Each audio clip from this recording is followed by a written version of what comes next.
வணக்கம் நேயர்களே. இது ஷர்மிளா டாக்கீஸ். நான் உங்கள் டாக்டர் ஷர்மிளா. இன்னைக்கு நம்மளோட சிறப்பு விருந்தினரா இணைஞ்சிருக்கிறாரு. திராவிட வெற்றிக் கழகத்தின் முதன்மை செயலாளர், திராவிட சிந்தனையாளர் தோழர் வல்லம் பஷீர் அவர்கள். வணக்கம் தோழர். வணக்கம். 2 நாளா பரபரப்பாக பேசப்படக்கூடிய செய்தி என்னன்னா, தாவேகாவை என்டிஏ கூட்டணியில் இணைக்கிறதுக்கான முயற்சிகள் நடந்துகிட்டு இருக்கு அப்படின்னு சொல்றாங்க. ஒரு பக்கம் பாத்தீங்கன்னா, ஜனநாயகன வந்து ரிவ்யூ கமிட்டி பார்க்க வேண்டிய ஷோ லாஸ்ட் மினிட்ல அதுல இருந்த ஒரு நபருக்கு உடம்பு சரியில்ல அப்படிங்கிறதுக்காக 1 வாரம் தள்ளி போட்டிருக்காங்க அப்படின்னு சொல்றாங்க. இதற்கிடையில் விஜய் வந்து தாவேகா வேட்பாளர்களை நேர்காணல் நடத்தக்கூடிய அந்த நேரத்துல வந்து அவருக்கு சிபிஐல இருந்து மீண்டும் ஒரு சம்மன்ஸ் வந்திருக்கு அப்படிங்கிற செய்தி வருது. விஜய் தரப்புல இருந்து எந்த ஒரு ரியாக்ஷனும் இல்ல. எந்த ஒரு மறுப்பும் இல்லையே தோழர். என்னதான் நடக்குது? உண்மையிலேயே பேச்சுவார்த்தை நடக்குதா? விஜய் தொடக்கத்திலிருந்தே பாரதிய ஜனதா கட்சியை இடது கையால் ஹேண்டில் செய்யற ஒரு வேலையை தான் செய்திருக்கிறார். அதாவது என்னன்னு கேட்டா, அதுல 2 விஷயங்கள் அடங்கி இருக்கு. இடது கையால அவர் லெப்ட் ஹேண்ட் டீலிங்ல போயிட்டாரு அப்படின்னு நீங்க புரிஞ்சுக்கிற கூடாது. அதாவது இடது கையால் அடித்தால் வலிக்காது, வலது கையால் அடித்தால் வலிக்கும் என்பது போன்ற தொனியில் தான் அவர் தொடர்ச்சியாக பாரதிய ஜனதா கட்சியை அணுகி இருக்கிறார். நீங்க பாசிசமா பாயாசமா அப்படின்னு அந்த கேட்ட குரலில் இருந்து துவங்குகிறது விஜயினுடைய பாரதிய ஜனதா கட்சி மீதான பாசம். நீங்க எங்க கொண்டு வந்து பாரதிய ஜனதா கட்சியை நிறுத்துகிறீர்கள் என்பதை மக்கள் உள்வாங்கிக் கொண்டே இருக்கிறார்கள் என்பதை விஜய் அவ்வப்போது மறந்து விடுகிறார். விஜயினுடைய படம் இந்த தேர்தலுக்கு முன்பாக வெளிவர வேண்டும் என்பதுதான் அவர்களுடைய நோக்கம். அதுக்காக தான் அந்த கரூர் சம்பவத்தையே வந்து ஒரு படப்பிடிப்பு தளம் போல அவர்கள் மாற்றினார்கள் என்பது இப்போதும் உயிர்ப்போடு இருக்கக்கூடிய குற்றச்சாட்டு. இதை எல்லாவற்றையும் கடந்து விஜய்க்கு ஒரு நெருக்கடியை ஒன்றிய அரசு கொடுக்கிற போது விஜயினுடைய எதிர்ப்பு எப்படிப்பட்டதாக இருந்தது அப்படிங்கிறத நாம வந்து கொஞ்சம் நுட்பமாக உள்வாங்கினா விஜயினுடைய இந்த பேச்சுவார்த்தைக்கு பின்னால் இருக்கிற செய்திகள் புலப்படும். நீங்க ஒன்றிய அரசு குறித்து ஒரு வார்த்தை கூட விஜய் தரப்பிலிருந்து கண்டனமோ எதிர்ப்போ தெரிவிக்கப்படவே இல்லை. என்ன எதிர்வினையாற்றினார் விஜய்? விஜய் அவருடைய தரப்பு நியாயத்தையாவது எடுத்து சொல்வதற்கு ஏதாவது ஒரு முயற்சியை மேற்கொண்டாரா? நீங்க ரசிகர்கள் தரப்புக்காவது சொல்லணும்ல. நீங்க நாட்டு மக்களுக்கு சொல்ல வேண்டாம். உங்களுடைய ரசிகர்கள் உங்களுடைய படம் வெளியாகும்னு எதிர்பார்த்துட்டு இருக்காங்க. அவங்களுக்காவது சொல்லணும்ல இதுல என்ன நடந்திருக்கு அப்படிங்கிறத இதுவரைக்கும் சொல்லவே இல்லை. விஜய் ஒரு கள்ள மௌனத்தை கடைபிடிக்கிறார் என்பதுதான் இதில் இருக்கக்கூடிய பிரதானமான செய்தி. இன்னொரு முக்கியமான செய்தி என்ன அப்படின்னு சொன்னா, நான் வந்து அன்புமணி ராமதாசனுடைய ஸ்டேட்மெண்ட், நயினார் நாகேந்திரனுடைய ஸ்டேட்மெண்ட் 2 நாளா அவங்க பேசுகிற பேச்சுக்களை எல்லாம் சீர்தூக்கி பார்க்கிறேன். 2 பேருமே என்ன சொல்றாங்கன்னா, ஒருமித்த குரல்ல ஒரு புதிய கட்சி வந்து சேருதுன்னு சொல்றாங்க. நீங்க ஒரு பெரிய அட்டவணையை போட்டு பார்த்தா, அரசியல் கட்சியாக களத்தில் நிற்கக்கூடிய எந்த கட்சியும் இப்போதைக்கு புதிய கூட்டணிக்கு வருவதற்கு தயார் நிலையில் இருக்கான்னு கேட்டா இல்ல. பெயர் சொல்லத்தக்க கட்சின்னு பார்த்தா இப்ப இருக்கக்கூடியது விஜயினுடைய தமிழக வெற்றி கழகம் மட்டும்தான் இருக்கு. அப்ப அதை நோக்கித்தான் அவங்க அந்த கருத்தை தெரிவிச்சிருக்காங்க அப்படின்னு தான் நான் வந்து புரிஞ்சுக்கிறேன். இந்த சிபிஐ சம்மன் அனுப்பியது, அதன் பிறகு ஒரு நபருக்கு உடல் நலம் சரியில்லாம போச்சு, அதனால நாங்க வந்து அதை ரிவ்யூ பண்ண முடியாம போனோம் அப்படின்னு சொல்றதெல்லாம் விஜயை மிரட்டுவதற்காகத்தான் அப்படின்னு தான் நான் வந்து அதை புரிஞ்சுக்கிறேன். காரணம் என்ன அப்படின்னு சொன்னா, விஜய்க்கு ஒரு அழுத்தத்தை ஏற்கனவே கொடுத்து விட்டது ஒன்றிய அரசு இந்த ஜனநாயகன் படத்தின் மூலமாக. ஆனாலும் விஜயை தன்மையப்படுத்த முடியாமல் பாரதிய ஜனதா கட்சி ஏதோ ஒரு இடத்துல ஒரு சின்ன ஸ்ட்ரகிளிங்ல இருக்கிறாங்க. அது வந்து முதலமைச்சர் கேண்டிடேட் யாருன்றதுல இருக்கலாம், அல்லது நீங்க துணை முதலமைச்சரா இருங்கிற அந்த சமரச பேச்சுவார்த்தையில இருக்கலாம். ஏற்கனவே பவன் கல்யாண் மாடல்னு ஒரு மாடலா அவங்க வச்சிருக்காங்க. அந்த மாடலை இம்ப்ளிமெண்ட் பண்றதுக்கான பாசிபிலிட்டிஸ் இருக்கு அப்படின்னு சொல்லி என்டிஏ கூட்டணியில இருக்கக்கூடிய கட்சிகளினுடைய நிர்வாகிகளை பேசக்கூடிய செய்திகளை நாம 2-3 நாட்களாக கேட்கிறோம். அதற்கான வாய்ப்புகள் நிறைய இருக்கு அப்படின்னு தான். அது இன்னும் செட்டில்மெண்ட் ஆகாம இருக்கா? விஜய் கொஞ்சம் அடமண்டா இருக்காரா? விஜய் கிட்ட பேச்சுவார்த்தை நடத்துறதுல பாரதிய ஜனதா கட்சிக்கு ஏதாவது தொய்வு இருக்கா அப்படிங்கிறத பார்த்தா நிச்சயமாக பாரதிய ஜனதா கட்சி விஜயை அணுகி பேசுவதில் ஏதோ ஒரு தொய்வை சந்திக்குது. அந்த தொய்வை சரி செய்வதற்காகத்தான் விஜய்க்கு இந்த கடிவாளங்களை போட்டிருக்கிறாங்க அப்படின்னு தான் தொடர்ச்சியான அரசியல் நகர்வுகளை பார்க்கும்போது நம்மளால புரிஞ்சுக்க முடியுது. விஜய் வந்து என்டிஏ கூட்டணிக்கு போயிடவே மாட்டாருன்னு கடந்துட முடியாது. ஏன்னா விஜய்க்கு வந்து கோட்பாடு, தத்துவம் இப்படியெல்லாம் எதுவுமே இல்லைன்றத கடந்த காலத்துல நம்ம வந்து பாக்குறோம். விஜய் வந்து வி சாலையில ஒரு கூட்டத்தை போட்டாரு, மாநாட்டை நடத்தினாரு. அப்பதான் அவர் வந்து டிக்ளேர் பண்றாரு, ஆட்சியில் பங்கு அதிகாரத்தில் பங்குங்கிற அந்த செய்தியை சொல்றாரு. நாமும் அதிகாரத்துக்கு வருவோம், நம்மளோடு சேர்ந்தவங்களும் அதிகாரத்துக்கு வரணும் இல்லையா, அவங்களுக்கும் இடத்தை கொடுக்கணும் இல்லையா அப்படின்ற அந்த பேச்சு இருக்குல்ல, அது வந்து பல கட்சிகள் தன்னை நோக்கி வரும்ன்ற எதிர்பார்ப்பை அவர் வெளிப்படுத்தினாரு. ஆனா ஒரு கட்சி கூட அவரை திரும்பி பார்க்கல. சின்ன சின்ன லெட்டர்பேட் இயக்கங்கள் இல்ல அதாவது ஏன் நினைக்கிறீங்க? கூட இருந்த விஜய் ஜனநாயக மக்கள் முஸ்லிம் கட்சி கூட இன்னைக்கு வெளியில வந்துட்டாங்களே! இல்ல அந்த கட்சியெல்லாம் இந்த மாதிரியான நிகழ்வுகள்ல பேர் சொன்னாதான் தெரியக்கூடிய கட்சிகள். நீங்க அவர் பிரதானமாக குறிவைத்த கட்சி இருக்கு. இப்ப ஆதவ அர்ஜுன் நேரடியாகவே அண்ணன் திருமாவுக்கு குறிவைத்தார். அண்ணன் திருமா தான் ஆட்சியில் பங்கு, அதிகாரத்தில் பங்குங்கிற குரலை முதலில் பேசிய தலைவர்னு வச்சுக்கோங்களேன். ஆனா அண்ணன் திருமா ரொம்ப அழகா சொன்னாரு. நான் சென்னை சிட்டிக்குள்ளார ஒரு கிரவுண்ட் இடம் வச்சிருக்கிறேன். ஆனா என்ன கிராமப்புறத்துல போய் எங்கேயோ ஒரு வட மாவட்டத்துல 5 ஏக்கர் இடம் தரேன் வாங்கன்னு கூப்பிடுறாங்க. அந்த 5 ஏக்கர் இடத்தினுடைய மதிப்பும் இந்த இடத்தினுடைய மதிப்பும் ஒன்றுதானே. அதை விட கூடுதலான மதிப்புள்ள இடத்தை நான் வச்சிருக்கேன். இங்க 6 இடங்களை 7 இடங்களை நான் பெற்றா அதுல 5 இடங்கள் சட்டமன்ற உறுப்பினர்களாக மாறும். அங்க நான் 50 இடங்கள் பெற்றா கூட ஒண்ணு கூட மாறாதுன்னு சொன்னார். இதுதான் யதார்த்தமான உண்மை. இன்னொன்று, நெடிய பயணத்தில் வந்திருக்கிற கட்சிகள் இருக்குல்ல, அந்த நெடிய பயணத்தில் வந்திருக்கிற கட்சிக்கு விஜயினுடைய நடவடிக்கை எப்படி இருக்குங்கிறத உள்வாங்க கூட முடியாமலா இருப்பாங்கன்னு நீங்க நினைக்கிறீங்க? அப்படியெல்லாம் எதுவுமே கிடையாது. தத்துவார்த்த ரீதியாக, கொள்கை ரீதியாக வடிவமைக்கப்பட்டிருக்கிற கட்சிகள், தொடர்ந்து பயணிக்கிற கட்சிகள், அவங்களுக்கு விஜயினுடைய அரசியல் எவ்வளவு கேவலமான அரசியல்ன்றது தெரியும். ஒரு சின்ன விஷயத்தை கூட அட்ரஸ் பண்ண முடியாம விஜய் தடுமாறுறாரு. விஜயினுடைய அரசியல் நிலைப்பாடு ஒரு ஸ்திரத்தன்மை இல்லாம இருக்குங்கிறத கட்சிகள் உணர்ந்திருக்கிறாங்க. அப்புறம் எப்படி விஜயை நம்பி நீங்க போவாங்கன்னு சொல்ல முடியும்? இப்ப விஜய் கிட்ட போறதுக்கு 2 ஆட்கள் வேண்டுமானால் பேச்சுவார்த்தை நடத்தினால் சரியா வரும் அப்படின்னு நான் நினைக்கிறேன். அது யாருன்னா, ஒண்ணு சசிகலா, இன்னொன்னு ராமதாஸ். ஏற்கனவே 2 பேரும் சந்திச்சு பேசிட்டாங்க. இவங்க 2 பேரும் எங்க போறதுன்னு தெரியாம இருக்காங்க. அவங்களுக்கு ஒரு லேபிள் தேவைப்படுது. இவருக்கும் ஒரு கூட்டணி கட்சின்னு சொல்றதுக்கு ஆட்கள் தேவைப்படுது. இப்ப இது நடக்குமா அப்படின்னு பாரதிய ஜனதா கட்சி நடக்க விடாம தடுக்க உண்டான வேலையை செய்யறாங்க அப்படின்னு தான் நான் பாக்குறேன். விஜயினுடைய நடவடிக்கைகள் தான் விஜயை நோக்கி யாரையுமே நகர்த்தல. நீங்க விஜயகாந்த் 2006ல ஃபர்ஸ்ட் கண்டெஸ்ட் பண்ணாரு. அப்ப யாரையும் அவர் கூட்டணிக்கு கூப்பிடல. அவரு தன்னுடைய வாக்கு வங்கி என்ன என்பதை நிரூபிக்கணும்னு நினைச்சாரு. யாரையும் அவர் கூட்டணிக்கு கூப்பிடல. தனித்து 234 தொகுதி போட்டியிட்டாரு. அதே மாதிரி 2009 நாடாளுமன்ற தேர்தலில் 40 தொகுதி புதுச்சேரி உட்பட தனித்து போட்டியிட்டாரு. அவருக்கு இருந்த அந்த 10% 12% ஓட்டை ப்ரூவ் பண்ணாரு. ப்ரூவன் ஓட் பேங்கை வச்சு அடுத்து அதிமுக அவரை அழைத்தாங்க. அதன் பிறகுதான் அவர் எதிர்கட்சி தலைவரானாரு. ஆனா விஜய் துவக்கத்திலேயே கூட்டணிக்கு பாதை சமைக்கிறாரு. ஆனா கூட்டணிக்கு பாதை சமைத்ததற்கு பிறகு ஒரு நம்பத்தகுந்த தலைவர் என்கிற இடத்தை அவர் பெறல. ஒண்ணு. 2வது, விஜய் கிட்ட கூட்டணிக்கு வரணும்னு சில கட்சிகள் விரும்புறாங்கன்னே வச்சுக்கோமே. சில லட்டுப்பாடி இயக்கங்கள் விரும்புறாங்க. விஜய் சந்திப்பாரா? விஜயை போய் அவங்க பார்க்க முடியுமா? நிச்சயமாக பார்க்க முடியாது. இப்ப நீங்க ஒரு பேர் சொன்னீங்கல்ல, ஒரு முஸ்லீம் கட்சி, ஏதோ ஒரு கட்சி. அந்த கட்சி ஆதரவு தெரிவிக்கிற படம் வருது. புஷி ஆனந்தை தான் போய் பார்த்தாங்க. விஜயை போய் பார்க்கல அவங்க. அப்போ விஜய் யாரையுமே சந்திக்க மாட்டாரு. ஆனா விஜயை நோக்கி கூட்டணி வரணும்னா, ஆனானப்பட்ட ஜெயலலிதா அம்மையாரே போயஸ் கார்டன் இல்லத்துல எல்லாரும் சந்திப்பாங்க. யாரையும் சந்திக்க மாட்டாங்க அப்படின்னு நினைக்கிற தலைவர் தான். ஆனா கூட்டணி என்று வந்துவிட்டால் போயஸ் கார்டன் இல்லத்துக்கு அழைச்சு பேசுவாங்க. போயஸ் கார்டன் இல்லத்துல உட்கார்ந்து பேச்சுவார்த்தைகள் நடக்கும். அங்க படம் எடுத்துக்குவாங்க. அந்த சம்பிரதாயங்கள் எல்லாம் அரங்கேறும். அது கூட இல்லாத அளவுக்கு விஜயினுடைய அரசியல் நடவடிக்கை இருக்குன்னா விஜய் யார் நம்புவாங்கன்னு நினைக்கிறீங்க? அதனால ஒருவர் கூட நம்பவே இல்லை. இப்ப விஜய்க்கு வேற வாய்ப்பு ஏதாவது இருக்கா?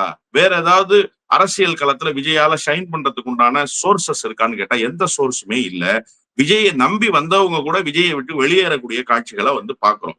இன்னொரு முக்கியமான செய்தி இதுல பேசியாக வேண்டியது இருக்குன்னா, விஜயினுடைய தனி வாழ்வு இப்போது மிகப்பெரிய பேசு பொருளாக மாறி இருக்கு. அதை பேசு பொருளாக மாற்ற வேண்டிய அவசியம் இல்லைன்னு நினைக்கிறேன். அது அவருடைய தனிப்பட்ட வாழ்க்கை. அது எப்படி வேண்டுமானாலும் இருக்கலாம். ஆனா விஜய் அதை ஹேண்டில் பண்ண விதம் இருக்குல்ல, அது ரொம்ப ரொம்ப தவறான முன்னுதாரணமாக அமைஞ்சிருச்சு சமூகத்துக்குள்ள அப்படின்றதுதான் யதார்த்தமான உண்மை. நீங்க ஒர்த் இல்லைன்னு யார சொல்றீங்க?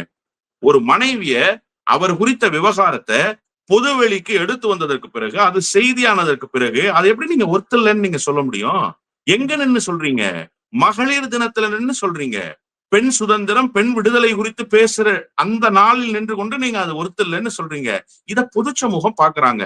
இது ஒரு பெரிய பின்னடைவா மாறி இருக்கு. இதற்கு பின்னால் இன்னொரு அரசியல் இருக்கு. எல்லாரும் திமுகவை நோக்கி குறி வைக்கிறாங்க.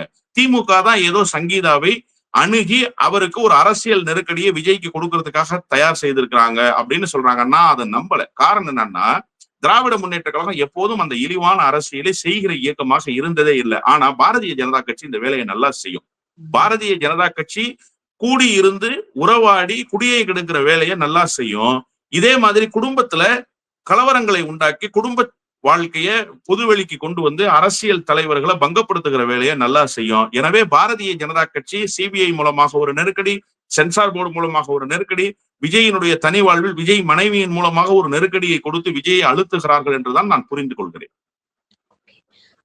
இதுல இன்னொரு விஷயம் நம்ம ஒரு பாராடாக்ஸ் ஒண்ணு பார்க்க வேண்டியிருக்கு. அதாவது ஆரம்பத்துல இருந்தே விஜய் வந்து திமுக கூட்டணியில் இருக்கக்கூடிய கட்சிகளை வெளியில இழுத்துட்டு வந்து அவங்களோட கூட்டணி அமைக்கணும் அப்படிங்கிற ஒரு ஆர்வத்தை காட்டுறாரு. அது விசிகாவில் ஆரம்பிச்சு காங்கிரஸ் வரைக்கும் அந்த ஆர்வத்தை வந்து விஜய் தரப்புல நம்ம பார்க்க முடிஞ்சது.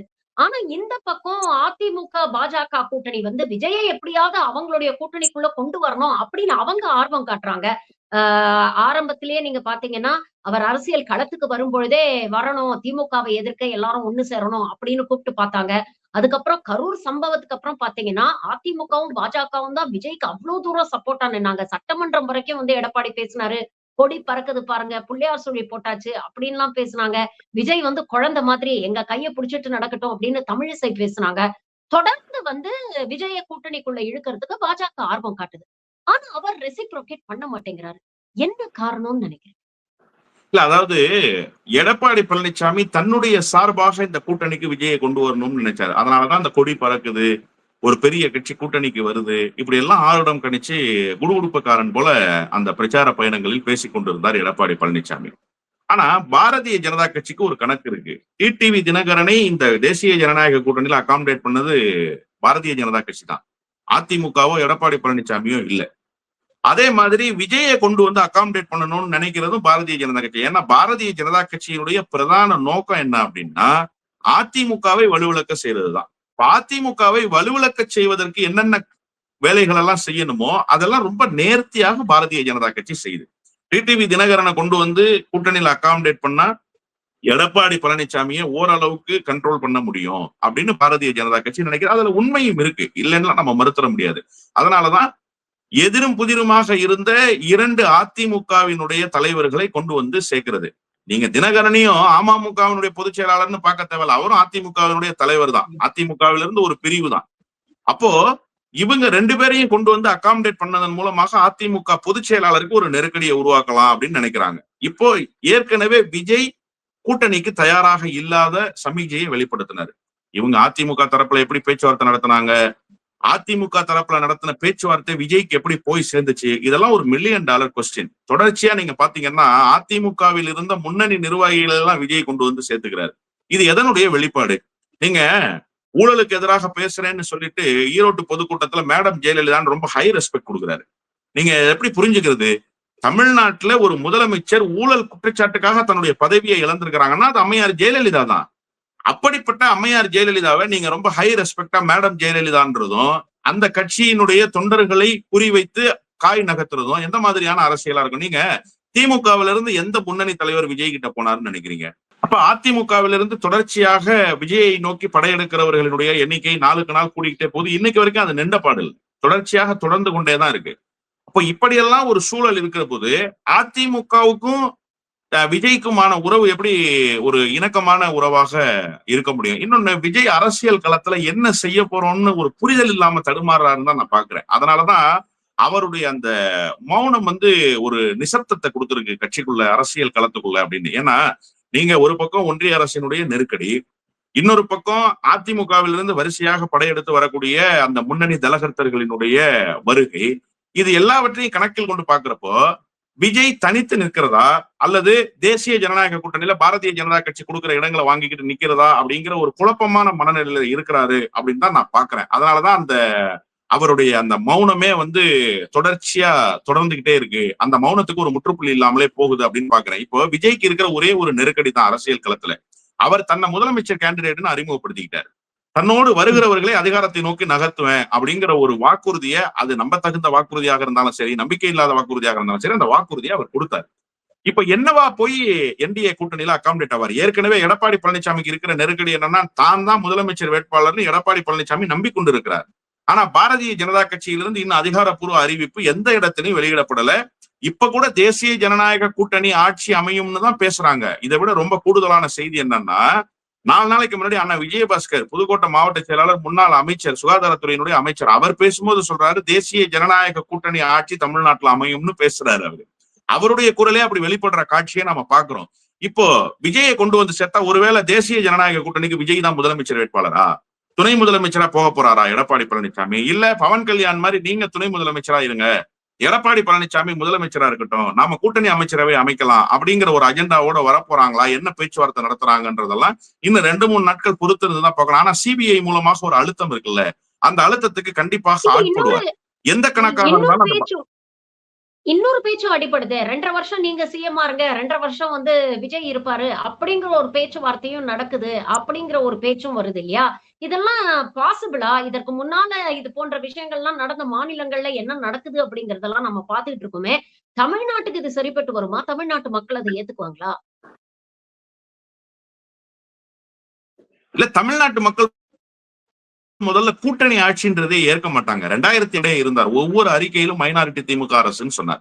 உண்மையிலேயே அறுதி பெரும்பான்மை திமுகவுக்கு கிடைக்கல. பாட்டாளி மக்கள் கட்சி, காங்கிரஸ் உள்ளிட்ட கட்சிகளினுடைய தோழமையோடு தான் இன்னைக்கு அதிகாரத்தை கொண்டு செலுத்த வேண்டிய கட்டாயம் இருந்தது. அதையே மக்கள் ரசிக்கலன்றதுதான் யதார்த்தமான உண்மை. அதனுடைய விளைவுதான் 2011 மிகப்பெரிய தோல்வியை திமுக சந்தித்தது. இல்லைன்னு சொன்னா திமுகவுக்கு எதிர்கட்சி நிலை கூட கிடைக்க முடியாத அளவுக்கு ஒரு பின்னடைவு ஏற்பட வேண்டிய அவசியம் அந்த நேரத்துல எழுந்திருக்காது. அப்போ கூட்டணி என்று வருகிற ஒரு அரசை கூட மக்கள் விரும்புறது இல்ல. தமிழ்நாட்டுல இது சாத்தியம் இல்லைன்றதான். இன்னொன்னு நீங்க ரொம்ப அழகா சொன்னீங்க, இதுக்கு முன்னாடி இருந்த மாதிரிகள் எல்லாம் நம்ம பார்க்க வேண்டி இருக்கு, அதெல்லாம் என்ன மாதிரி நடந்திருக்குங்கிறத நம்ம கவனத்துல கொள்ள வேண்டியிருக்கு. நிச்சயமாக பாரதிய ஜனதா கட்சியினுடைய அஜெண்டா வெளிப்பட்டு போகும். இதை நீங்க சீர்தூக்கி பாத்தீங்கன்னா, இப்ப பீகார்ல என்ன நடந்தது? நிதிஷ்குமாரை மிரட்டி பதவியிலிருந்து விலக வைக்கலையா? திடீரென கொண்டு வந்து நிதிஷ்குமாரனுடைய மகனை உள்ள புகுத்தலையா? இதெல்லாம் என்ன மாதிரியான கணக்கு? மகாராஷ்டிரா மாநிலத்துல நாம பார்த்தோமே, மகாராஷ்டிரா மாநிலத்துல எப்படி 2 கட்சிகளை உடைச்சாங்க. சிவசேனாவை ஒரு பக்கம் உடைச்சாங்க, தேசியவாத காங்கிரஸ் ஒரு பக்கம் உடைச்சாங்க. அதன் பிறகு அந்த 2 கட்சிகளுக்கும் நேர்ந்திருக்கிற நிலைமை என்ன இன்னைக்கு? மகாராஷ்டிரா அரசியல்ல 2 கட்சி என்னவாக இருக்காங்க? எப்படி திடீரென பாரதிய ஜனதா கட்சி அறுதி பெரும்பான்மை பெறுது? இப்படி எல்லாவற்றையும் நீங்க கொஞ்சம் கவனத்துல கொண்டு பார்த்தா அதிமுகவினுடைய நிலை பரிதாபத்துக்குரிய நிலைதான். முழுக்க முழுக்க அதிமுகவை ஒழித்து கட்டுவதற்காக இந்த தேர்தலை பயன்படுத்துது பாஜக அப்படின்னு தான் பாக்குறேன். இந்த 2.5 ஆண்டு காலம்ன்றது அதிமுக பாஜக விஜயினுடைய 2.5 ஆண்டு காலமா, இல்ல பாஜகவுக்குள் உள்ளடக்கிய விஜயினுடைய 2.5 ஆண்டு காலமா? அதுவே ஒரு $1 மில்லியன் கொஸ்டினா இருக்குல்ல. நீங்க யாருக்கு அந்த 2.5 ஆண்டு காலத்தை கொடுக்க போறீங்க? பாரதிய ஜனதா கட்சி 2.5 ஆண்டு காலம் பதவியில இருக்கணும்னு நினைக்குமா, இல்ல விஜய் 2.5 ஆண்டு காலம் பதவியில நிக்க வைக்கணும்னு நினைக்குமா? இப்ப அதுவே ஒரு பெரிய சவாலான வேலையாகத்தான் இருக்கும். ஆனா அதிமுக முழுவதுமாக நீர்த்து போக செய்வதற்கு, அதிமுகவை முழுவதுமாக அரசியல் களத்திலிருந்து அப்புறப்படுத்துவதற்கு எல்லா வியூகங்களையும் வகுக்கிறார்கள். அந்த வியூகத்தில் ஒரு படிதான் விஜயினுடைய தேசிய ஜனநாயக கூட்டணி வருகைக்கான பேச்சுன்னு நான் பாக்குறேன். எடப்பாடிக்கு இதெல்லாம் தெரியாதுன்னு நினைச்சுக்கிட்டு இருக்கீங்களா? நீங்க பாத்தீங்கன்னா ஆரம்ப காலகட்டத்தில இருந்து ஜெயலலிதா அவர்களுடைய மறைவுக்கு பிறகே முதல்ல வந்து ஓபிஎஸ் சசிகலாவை வெளியேத்தினாரு, டிடிவியை வெளியேத்தினாரு, அவருக்கு போட்டியா இருக்கக்கூடிய ஓபிஎஸ் வெளியேத்தினாரு. சோ கட்சியுடைய பொதுச் செயலாளர் அப்படிங்கிற ஒரு பதவியை வந்து கன்சாலிடேட் பண்ணணும், கட்சியை என் பின்னால கன்சாலிடேட் பண்ணணும் அப்படின்னு ரொம்ப தீவிரமா களத்துல அதுக்காக எந்த எக்ஸ்டென்ட்டுக்கு வேணாலும் போவேன் அப்படின்னு வேலை செய்த எடப்பாடி அவர்கள் 2.5 வருஷம் விஜய் முதலமைச்சராக இருக்கட்டும், இல்ல அவர் துணை முதலமைச்சராக இருக்கட்டும் அப்படிங்கிற ஒரு விஷயத்துக்கு வந்து ஏத்துப்பாரா, வருவாரா? உண்மையிலேயே எடப்பாடி தரப்புல இருந்து விஜய என்டிஏ கூட்டணியில சேர்க்கறதுக்கான ஆர்வம் இருக்குன்னு நினைக்கிறீங்களா? பிராக்டிகலா அது நடைமுறையில சாத்தியம்? இல்ல அது பிராக்டிக்கலா பாசிபிள் இல்ல. ஏன்னா அதிமுகவுக்கு ஒரு பெரிய நெருக்கடி வரும்ன்றது எடப்பாடி பழனிசாமிக்கு தெரியும். ஆனா எடப்பாடி பழனிசாமி ஒரு கையாலாகாத நிலையில் இருக்கிறாருன்னு தான் நான் பாக்குறேன். அவர் எந்த முடிவையும் எடுக்க முடியாது.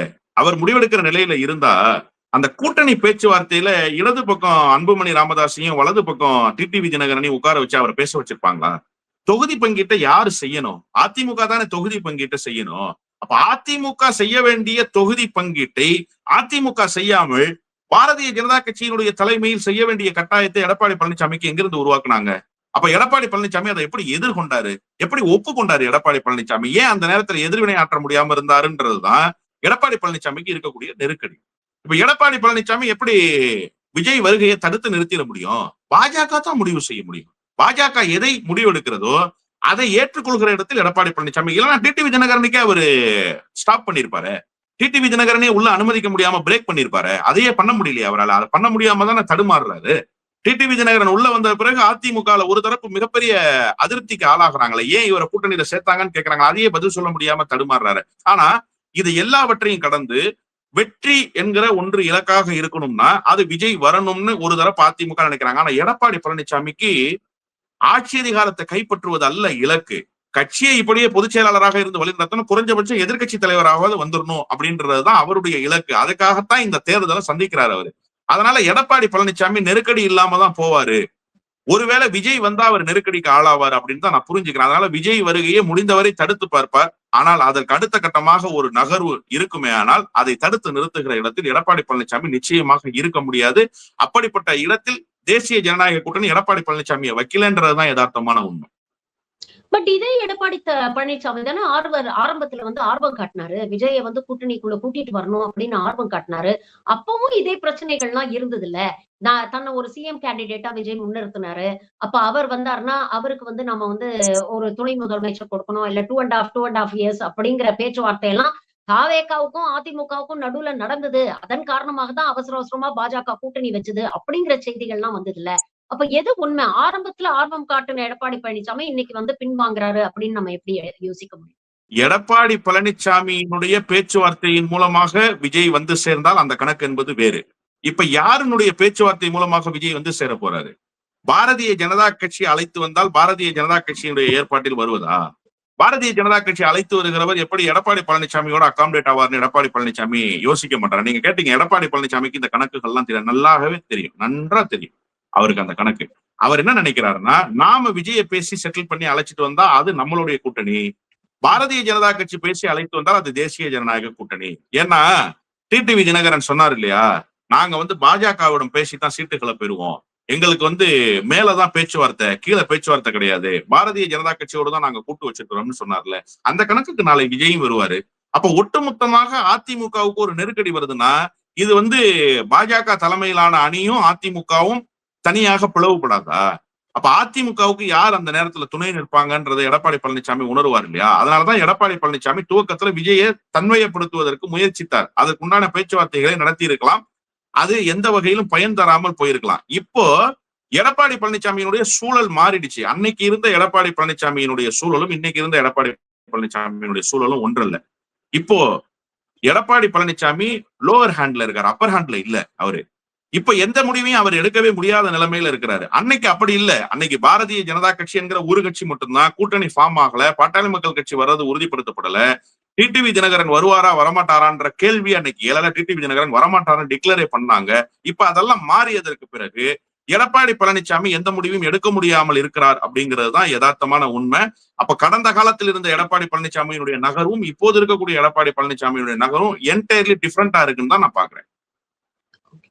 இப்ப விஜய் ஒரு கிராஸ் ரோட்ஸுக்கு வந்துட்டாரு அப்படிங்கறத நம்ம பாக்குறோம். ஒண்ணு, இந்த தேர்தலை தனியா சந்திக்கணும், நான் தான் சிஎம் கேண்டிடேட் அப்படின்னு சொல்லி சந்திச்சா தன்னுடைய வாக்கு வங்கி என்ன, தனக்கு இருக்கக்கூடிய இருப்பு என்ன, ஓட் பேங்க் என்ன அப்படிங்கறத அவரால் உணர முடியும்.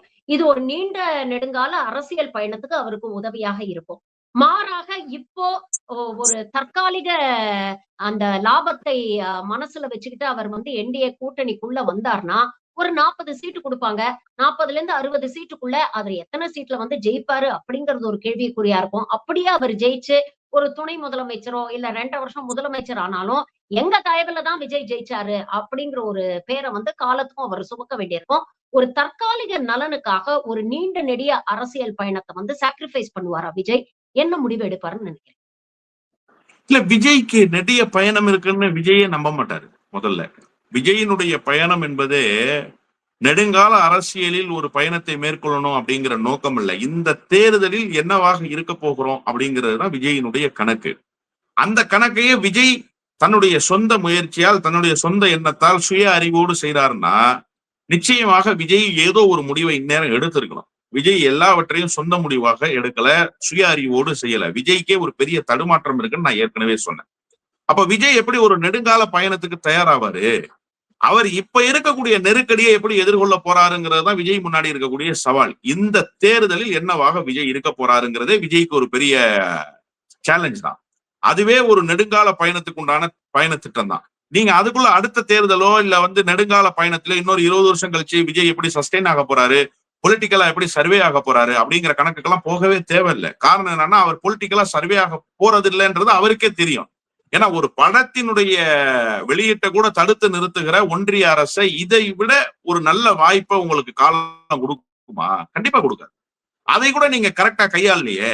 அதை கூட நீங்க நேர்த்தியா உங்க ரசிகர்களுக்கு எடுத்து சொல்லி பாஜக எதிர்ப்பை பதிவு பண்ணி நாம தான் பாஜக எதிர்ப்பை வலுவாக பேசுறோம்ன்ற ஒரு நம்பிக்கையை பொது சமூகத்துல விதைச்சிருக்கணும்ல. அதை கூட நீங்க செய்யலையே. இப்ப கூட நீங்க என்ன பண்றீங்க, இந்த சிபிஐ வழக்குக்கு நீங்க வழியே போய் கேட்டீங்க. ஆதவ் அர்ஜுனாவுடைய வழிகாட்டுதல்ல நீங்க தான் போய் சிபிஐ கிட்ட சரண்டர் ஆனீங்க. சிபிஐ கேஸ் தான் வேணும்னு நீங்க தான் போய் கோர்ட்ல நின்னீங்க. அதுதான் உங்களுக்கு கடைசியில விதிக்கப்பட்ட விதியாக மாறுச்சு. இப்ப சிபிஐ உங்களுக்கு திட்டமிட்டு ஒரு நெருக்கடியை கொடுக்குது. குறைந்தபட்சம் ஒரு கண்டன அறிக்கை.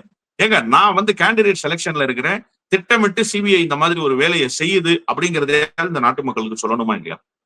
குறைஞ்சபட்சம் இவர் பேசவில்லை என்று சொன்னாலும் இவருடைய கட்சியின் சார்பில் ஏதாவது கண்டன அறிக்கைகள் வரணுமா இல்லையா? அது கூட வரலையே. அப்ப விஜய்க்கு என்ன டிராவல் இருக்க போகுதுன்னு நம்ம நம்ப முடியும்? விஜய்க்கு எந்த டிராவல் இருக்க போறது இல்லைன்னு விஜயே நினைக்கிறாரு. விஜய் இந்த தேர்தலோடு ஒரு முடிவுக்கு வந்துடலாம், இந்த தேர்தல்ல நாம் யாராக இருக்க போறோம் அப்படின்றது. அதனால விஜயினுடைய முடிவு விஜய் கையில இல்ல, பாரதிய ஜனதா கையில தான் இருக்கு. அது லாங் டேர்ம் டிராவலாக இருந்தாலும் சரி, ஷார்ட் டேர்ம் டிராவலாக இருந்தாலும் சரி, பாஜக தான் அதை முடிவு செய்ய முடியுமே தவிர விஜயால் அதை முடிவு செய்ய முடியாது. நீங்க 2.5 ஆண்டு காலம் இருக்கணுமா, துணை முதலமைச்சராக இருக்கணுமா, என்டிஏ கூட்டணிக்கு வரணுமா, என்டிஏ கூட்டணிக்கு வராம இருந்து அதிமுகவை வீக் பண்ணுமா, எல்லாவற்றையும் பாரதிய ஜனதா கட்சி தான் டிசைட் பண்ண போகுது. விஜய் எங்க டிசைட் பண்றாரு? விஜயா டிசிஷன் அத்தாரிட்டியா இருக்காரு? இல்லையே. விஜய்க்கு எந்த டிசிஷனும் எடுக்க முடியாத ஒரு தடுமாற்றமான நிலை. அதனால்தான் வழிகாட்டுவதற்கு, அழுத்தம் கொடுப்பதற்கு, மேலிருந்து விஜயை எடுத்து செல்வதற்கு பாரதிய ஜனதா கட்சி உள்ளே நுழைகிறதுன்னு தான் நான் பாக்குறேன். நிறைய அரசியல் விமர்சகர்கள் நேத்துல இருந்து பாத்தீங்கன்னா, விஜய் என்டிஏ கூட்டணிக்குள்ள வந்துட்டான்னா தேர்தலுடைய முடிவுகளே மாறிடும். அது கண்டிப்பாக ஒரு ஆட்சி மாற்றத்தை கொண்டு வரும். அந்த அளவுக்கு மக்களுடைய ஏகோபித்த ஆதரவு வந்து என்டிஏ கூட்டணிக்கு கிடைக்கும். ஆட்சி மாற்றம் நிகழும் அப்படின்னு சொல்றாங்க. உண்மையிலேயே அப்படிதான் இருக்குமா? மக்கள் வந்து இதெல்லாம் எப்படி பார்ப்பாங்க? ஏன்னா விஜய் ரொம்ப வல்னரபிளா இருக்கக்கூடிய ஒரு டைம். பொலிட்டிக்கலா பாத்தீங்கன்னா கரூர் சம்பவத்துக்கு பிறகு அவருக்கு அடி மேல அடி விழுந்துட்டு இருக்கு. இப்ப பர்சனல் லைஃப்லயும் ஏகப்பட்ட சர்ச்சைகளை வந்து அவர் சந்திச்சுட்டு இருக்கிறாரு. பொதுமக்களிடையே இதெல்லாம் வந்து ஒரு விமர்சன பார்வையோட தான் பெரும்பாலான மக்கள் பாக்குறாங்க அப்படிங்கிறது நமக்கு தெரியுது. சோ விஜய் இந்த கூட்டணியில வந்து சேர்ந்தா அதிமுக ஆட்சி அமையறதுக்கான வாய்ப்புகள் இருக்குன்னு விமர்சகர்கள் சொல்றதை எப்படி நம்ம பாக்குறது? இல்ல உண்மையிலேயே திமுக ஒரு கம்ஃபர்டபிள் பொசிஷன்ல தான் இருக்கு? இல்ல திமுக கம்ஃபர்டபிள் ஜோன்ல இருக்காங்க அப்படின்னு தான் நான் பாக்குறேன். குறிப்பா நீங்க அதிமுகவினுடைய வாக்குகளை விஜய் பிரிக்கிறாரு, அது அதிமுகவுக்கு பின்னடைவு. இப்ப அதிமுக என்ன பெரிய லீடிங் ரோல் பிளே பண்ணுது எலக்ட்ரல் பாலிடிக்ஸ்ல? 2019 படுதோல்வி, 2021 படுதோல்வி, 2024 படுதோல்வி. தொடர்ச்சியாக படுதோல்வியை மட்டுமே சந்தித்திருக்கக்கூடிய எடப்பாடி பழனிசாமி தலைமையிலான அதிமுக இப்ப விஜய் வந்ததன் மூலமாக இன்னும் பின்னடைவை சந்திச்சுது.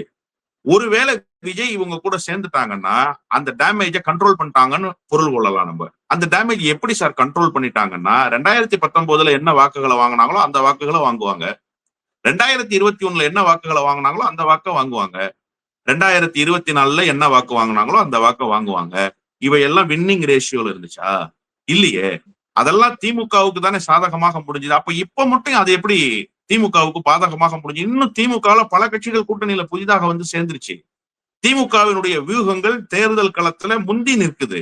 நீங்க ஓபிஎஸ் கொண்டு வந்து அகாமடேட் பண்ணதன் மூலமாக தென் மாவட்டத்தில் இருக்கக்கூடிய அதிமுகவினுடைய சில வாக்குகளை ஒருமுகப்படுத்தியாச்சு.